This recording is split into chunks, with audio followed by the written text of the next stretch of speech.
എന്റെ സംഘടനയിലെ ഒരുപാട് തൊഴിലാളികൾക്ക് സാക്ഷ്യപത്രം എന്ന പത്രം ഒപ്പിട്ട് കൊടുക്കാൻ അധികാരപ്പെട്ട വ്യക്തിയായിരുന്നു ഞാൻ.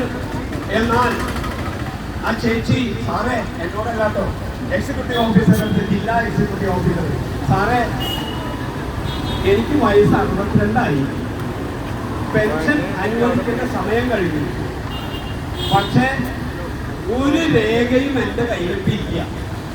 അപ്പൊ സ്വാഭാവികമായും ആ എക്സിക്യൂട്ടീവ് ഓഫീസർക്ക് ചോദിക്കാം, എന്താ നിങ്ങൾ അങ്ങനെ പറഞ്ഞാൽ ശരിയാവില്ലല്ലോ, എവിടെയാണ് രേഖ? അങ്ങനെ ചോദിച്ചു കഴിഞ്ഞപ്പോ ആ ചേച്ചി സത്യം തുറന്നു പറഞ്ഞു. എവിടെയാണെന്ന് അറിയാമോ? ആ ചേച്ചിയുടെ വീട് വാണിയമ്പാറ എന്നാണ് തോന്നുന്നത്. അന്ന് ഞാൻ പരിചയപ്പെട്ടു കഴിഞ്ഞപ്പോ ആ ചേച്ചിയോട് പറഞ്ഞത് എന്താണെന്നറിയാം? ആ ചേച്ചി സാറിന്റെ അടുത്ത് പറഞ്ഞത് എന്താണെന്നറിയാമോ? സാറേ, എന്റെ നാട്ടിലെ പഞ്ചായത്ത് മെമ്പർ ഒരു പെണ്ണുമ്പിളയാണ്. ആ പെണ്ണുമ്പിള CPI-കാരിയാണ്. അപ്പോ ഞങ്ങളെ പോലെയുള്ള കുറെ ആളുകളെ ഇതിൽ ചേർത്തത് അവളാണ്. ഇവളുടെ കയ്യിലാണ് പാസ്പോർട്ടും ഐഡന്റിറ്റി കാർഡും സർവത്ര സാധനം. അപ്പോ ഈ ഉദ്യോഗസ്ഥൻ ചോദിച്ചപ്പോൾ ഇത് പുതുക്കാറില്ലേ? ആ പുതുക്കാറുണ്ട് സാറേ, എല്ലാം കൃത്യമായിട്ട് ചെയ്തിട്ടുണ്ട്. അപ്പോ രേഖകളൊന്നും എന്റെ കയ്യിലില്ല.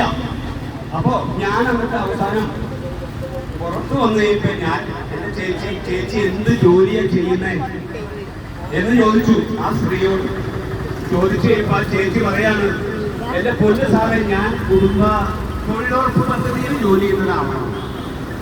അപ്പൊ എങ്ങനെയാ രാഷ്ട്രീയക്കാരുടെ പിൻബലം മൂലം കെട്ടിട നിർമ്മാണ തൊഴിലാളി ക്ഷേമനിധിയിൽ ജോലി ചെയ്യുന്നവർക്ക് അർഹതപ്പെട്ട പെൻഷൻ സ്കീമിലേക്ക് CPM-ഓ CPI-യോ എന്നുള്ള വ്യത്യാസമില്ലാതെ, ആ കാര്യത്തിൽ കോൺഗ്രസുമായിട്ട് വലിയ വ്യത്യാസമൊന്നുമില്ല, ആ വ്യത്യാസമില്ലാതെ അർഹതയുള്ള ആളുകൾക്ക് ഒന്നും ലഭിക്കാത്ത രീതിയിൽ അവിടെ ആളുകളെ തിരികേറ്റുകയാണ്.